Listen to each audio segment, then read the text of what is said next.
Alright, so here's a video that I've owed the internet for a while, which I'm just sort of demonstrating that you can change the brightness of glow sticks using different temperatures of water, and you can use it as a practical demonstration in your lessons, just to give them a visual idea of what's going on.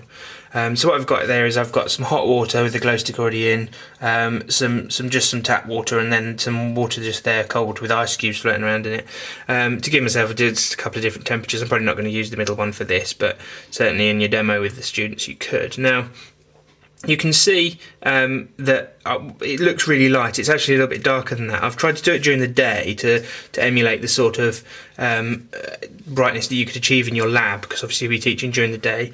But it's not really that good on the camera. Now, if we move a little bit closer, you can actually see, and this is in the hot water, you can see there in the hot water compared to out of the water, you can see the glow is pretty significantly more. The cold water one perhaps less so. You can see it's maybe glowing a tiny little bit more outside of the water.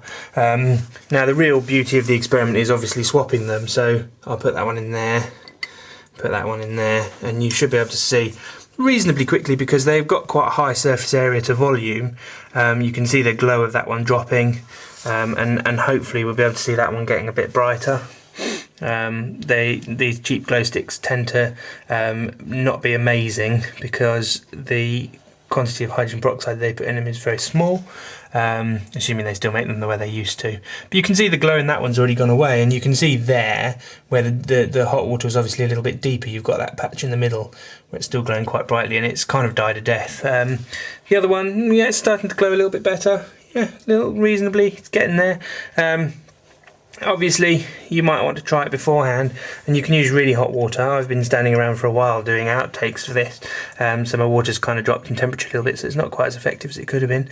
The other good thing you can do is you can bend these sticks, and you can put them in different temperature water, and then you can get sort of an interesting glow stick where you've got different colours at both ends. But yeah, that's about the size of it really. The key thing to do is when you've got your group around having a look at them is to get the questions going about things like how they'd be used diving in different temperature waters, how you could look at the amount of time that the glow sticks would last for in the different temperatures, because they don't appreciate the fact that the brightness is obviously going to make it run out faster because there's more chemical reaction going on. But yeah, I mean, you can see already the pink one that I put back in there is starting to get nice and bright again, so it works reasonably well. It's an okay demo, but anyway, getting on for 3 minutes, so I better stop.